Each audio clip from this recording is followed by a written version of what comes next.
Good morning, everyone.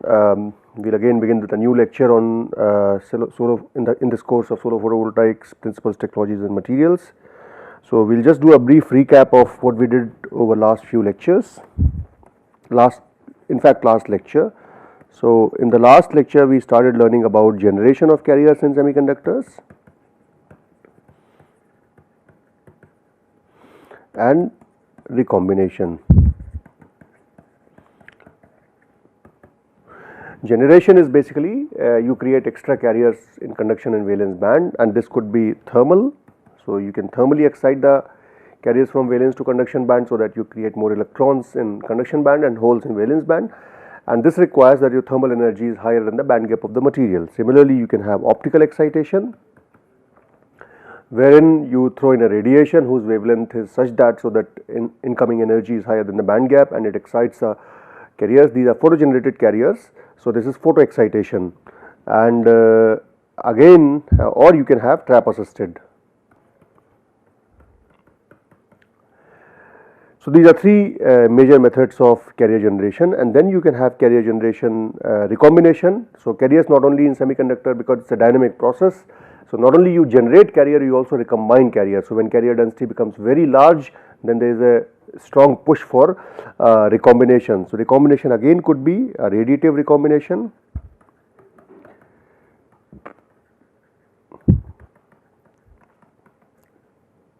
you can have non-radiative recombination,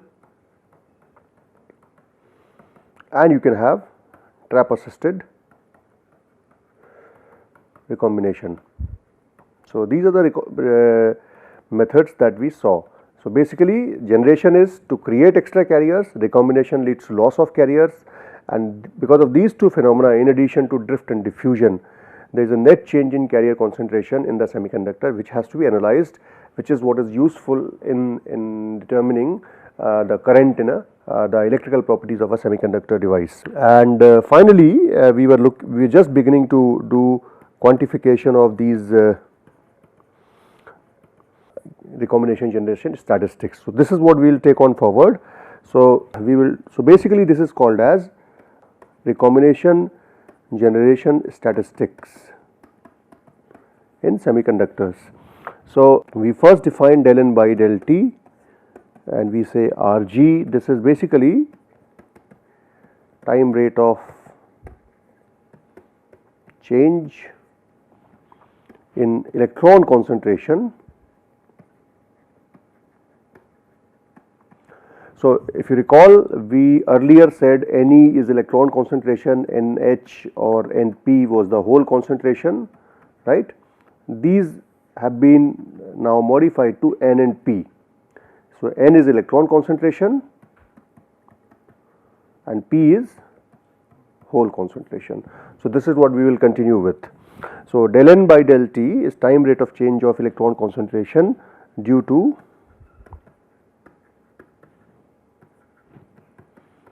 Rg centers. So basically, if it's negative when the electrons are lost and it's positive if the electrons are created, alright. So similarly, you can have del P by del T, again because of recombination generation. So time rate of change of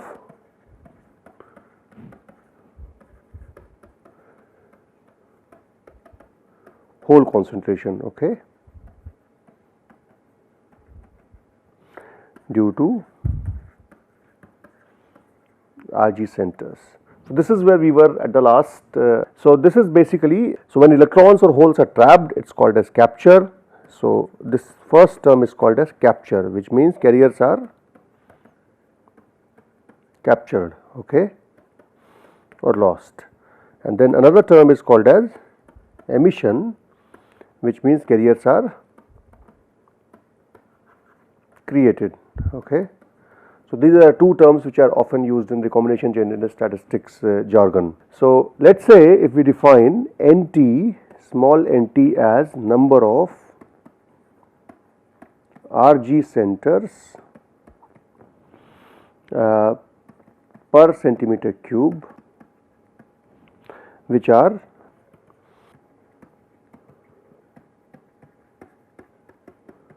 filled with electrons. And then we define another term capital PT as similarly number of empty RG centers per centimeter cube, and NT, capital NT is total number of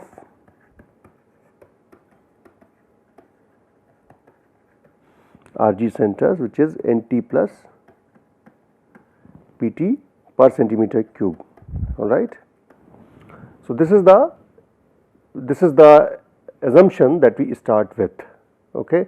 Now let me give you some idea about another condition that we follow in semiconductor is, it's quite often used, is, it's not always applicable but quite often it's useful, is low level injection.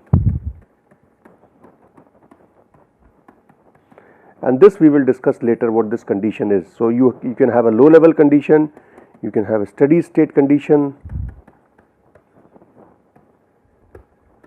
So there are a few conditions under which recombination generation statistics. So conditions for recombination generation statistics, we will see what these are. We can't derive everything, but we will see the expressions that come about after these equations. Now let us see first what do we mean by recombination here first. So let us say we have a semiconductor here which has an initial concentration of N naught and P naught. So you can also write it as if it's an N type semiconductor. So let us say it's a case of N type semiconductor. Okay. Often you will also see a change in terminology sometimes when you write NN, its electron concentration in N type. Okay. When you write NP, its electron concentration in P type. Similarly, when you write PT, PP, its whole concentration in P type. And when you write Pn, it becomes whole concentration in N type. So some of these subscripts will appear later as we deal with both P and N type semiconductors together. So let us say if we discuss a N type semiconductor isolatedly, it had some carrier concentration N naught, P naught to begin with, and then you create a perturbation. Okay. Perturbation is basically, it means that you create, it could be optical perturbation, it could be thermal perturbation. So this perturbation will lead to change in the minority carrier concentration. See, the thing is, since N naught is much larger than P naught, okay, if you create any change, the change does not affect N naught, it affects P naught. Let me give you certain numbers. So let us say we have a semiconductor with Nd is equal to 10 to the power 14 per centimeter cube. Okay, this is subject to a perturbation such that, so this is let us say N silicon. All right. So you create a perturbation so that delta P is equal to delta N is equal to 10 to the power 9 per centimeter cube.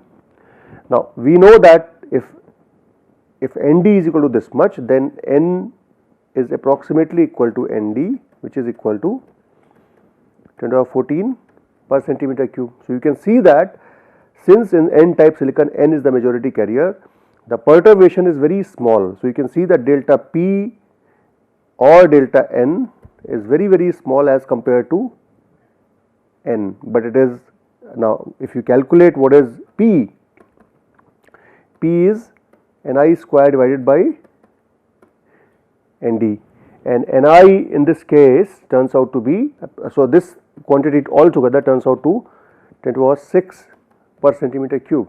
So you can see that this perturbation is significant in comparison to minority carrier concentration. So in semiconductors, whenever you carry out a perturbation, so basically p-n junction, a solar cell is nothing but optical perturbation. You have something at equilibrium, then you expose it to light, suddenly a lot of carriers are generated, and there are huge number of carriers in the semiconductors suddenly. So this basically is an optical perturbation, and this optical perturbation causes huge change in the minority carrier concentration. That is why minority carriers are more important in terms of transport characteristics than majority carriers in semiconductors, and that is why we are interested more in minority carriers than in majority carriers. So, suppose you carry out a perturbation in this, and let us say this delta P at some, so this is at t is equal to 0, at some t greater than 0, this delta P is smaller than delta P naught, and after long time when it reaches again equilibrium, this delta P becomes equal to 0. So, initially this delta P naught is very large. When you create the perturbation, it slowly dies down and then it completely fades away. So, this is at t tending to infinity. What happens in terms of the band knowledge? So, you have a semiconductor with conduction band and valence band. So, you have a semiconductor with valence and conduction band EC and EV. So, suppose you had created a perturbation. So, at the time of perturbation you have very large number of electrons in this. So, these are electrons.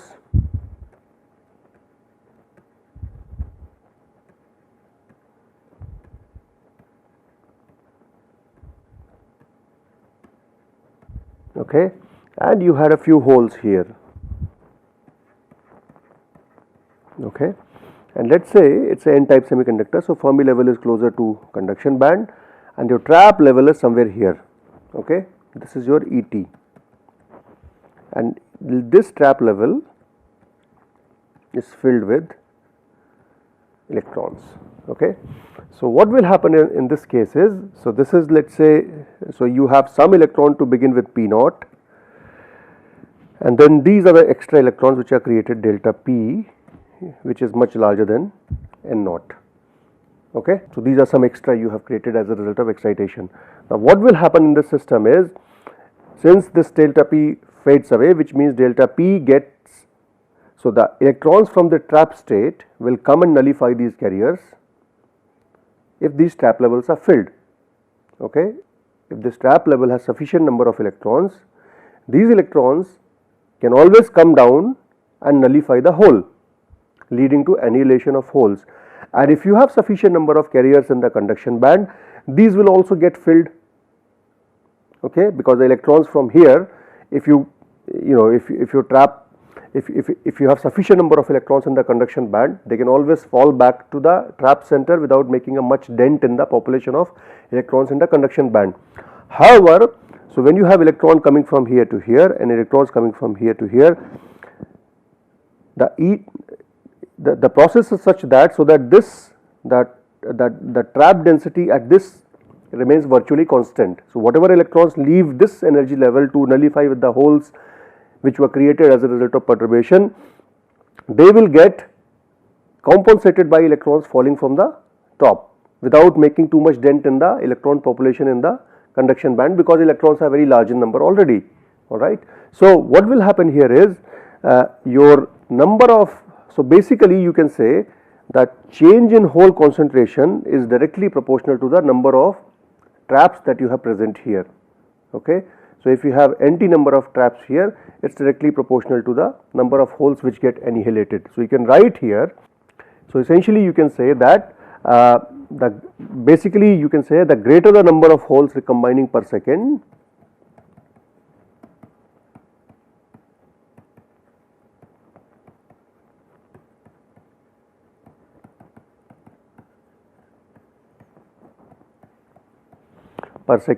when will this happen? This will happen when you have more holes which are available for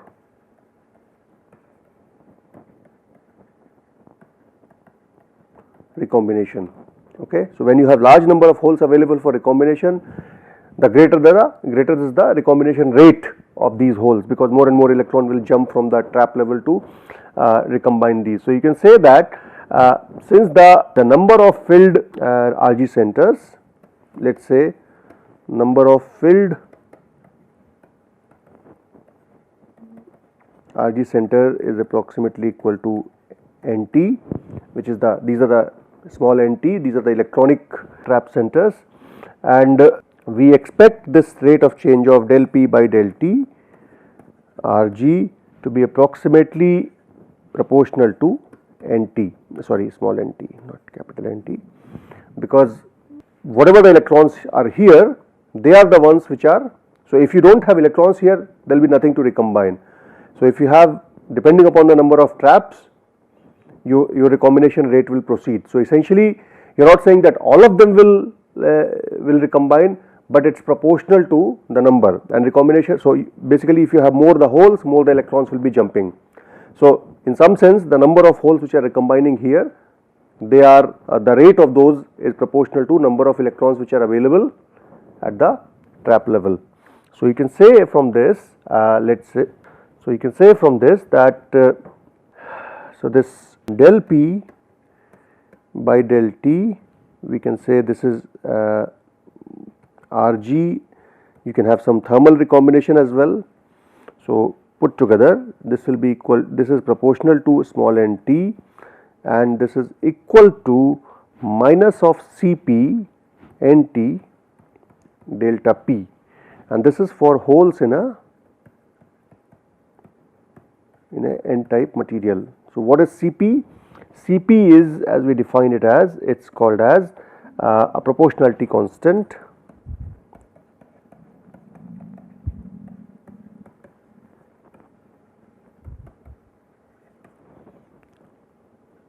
Nt is the, you can say, the trap density in per centimeter cube, and proportionality constant which is called as Cp is called as electron hole capture coefficient. Okay. So, this is hole, in this case it is hole. So, hole capture coefficient, and delta P is essentially the change in the hole number. So, you can see that you can work out the units from this here. So, we define this as del P by del T as Rp, Rp is del P by del T. Now, this is in negative.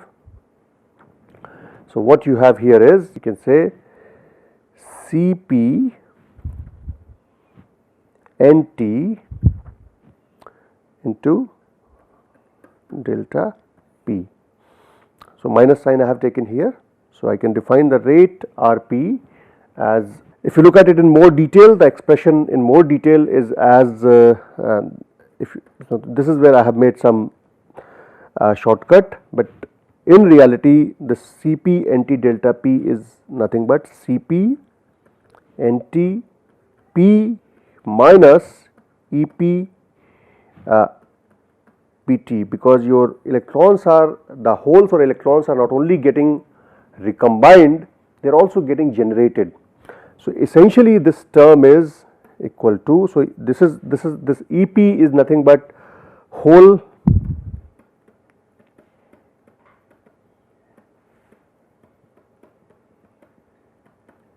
emission coefficient, and this Pt is nothing but number of, so this is hole emission coefficient, and Pt we defined as number of empty Rg centers. So, you will always have some empty Rg centers as well, and P is the hole concentration.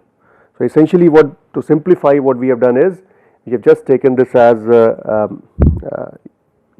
in order to simplify this, you can just do it as, if you take Cp as common, this becomes Ptn minus some other constant N1 into Nt, sorry, P1 into P, hang on, what am I writing? So, this is equal to Cp into Ntp minus some other constant P1 into Pt, and this basically and you can relate this, this is written as an approximation as Nt into delta P. Okay.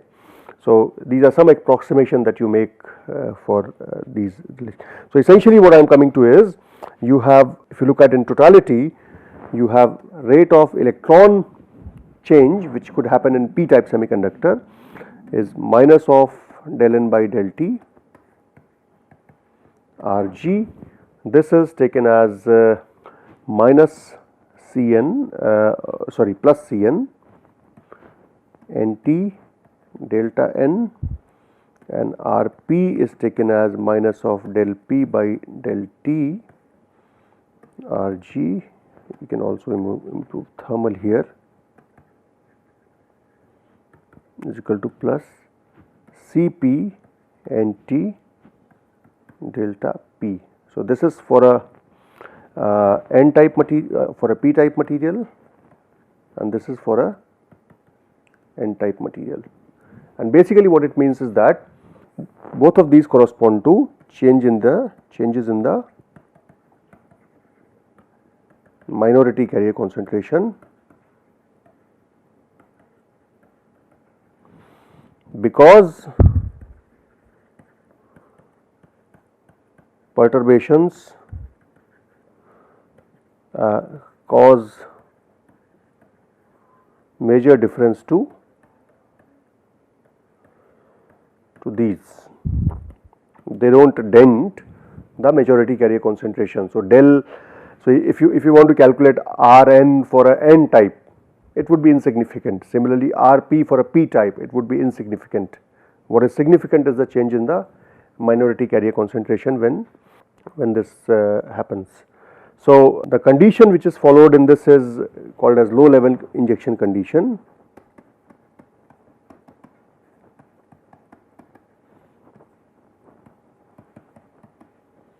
Low level injection means for a n type material,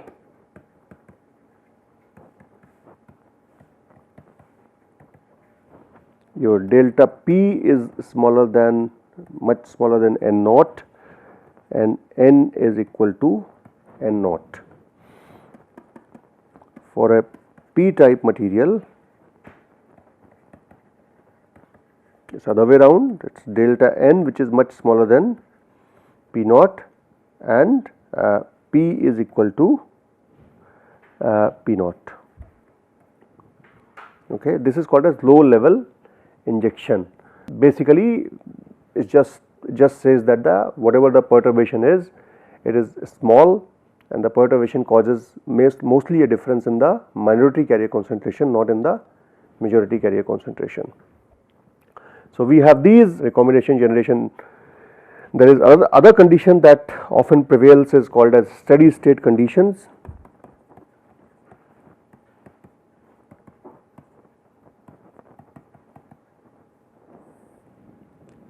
So, in the steady state condition, I will not go into derivation, but del p by del t, for instance, is equal to del n by del t thermal Rg, and this is equal to Np minus Ni square divided by tau p into n plus Ni plus tau n into p plus Ni. So, I will explain what these taus are. So, in this low level injection condition, we define once we accept this low level induction condition, we define a quantity called as tau p. Okay, this tau p is 1 over Cp Nt, and tau n is 1 over Cn Nt, or you can say Pt. Okay, what is this tau? Tau we define as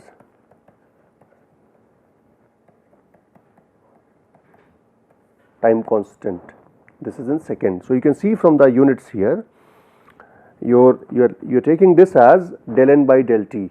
Del n by del t is per centimeter cube per second. Okay. So, if one of this is per centimeter cube, the other thing has to be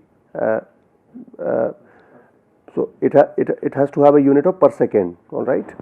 So that is why this unit of this CPNT or CNPT is defined as 1 over tau n or 1 over tau p, and these are called as so essentially you can say for a p type material, del p by del t is thermal Rg. This is equal to minus of delta p divided by tau p and del n by del t. This is equal to minus of delta n tau n, okay, and these tau n's are the time constants, and this is what leads this then leads us to another condition, which is the steady state condition. In the steady state condition, del p by del t is equal to del n by del t, which is equal to np minus ni square into tau divided by tau into n plus ni plus tau n into p plus ni, and this happens when Et is equal to Ei, that is the steady state condition. I will not go to derivation, but if you want you can have a look at this advanced semiconductor fundamentals.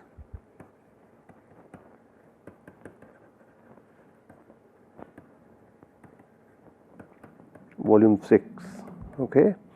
This is by R. Pierre. So in this chapter 5 deals in detail with recombination and generation statistics. So this is what basically the recombination generation statistics in brief is. There are other cases as well which we can deal with, but we don't have time. But another, so one is this trap assisted recombination. Second recombination generally that happens is surface recombination.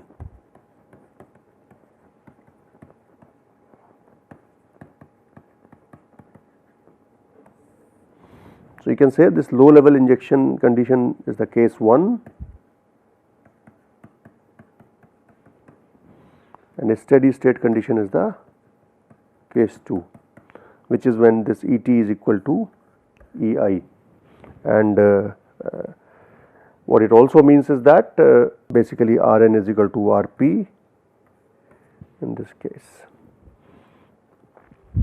and tau n and tau p are essentially, you can say these are time constants, you can say these are hole or electron lifetime, the time for which electron or hole is alive, and these can be determined experimentally.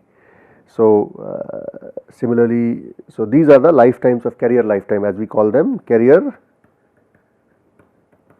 lifetimes.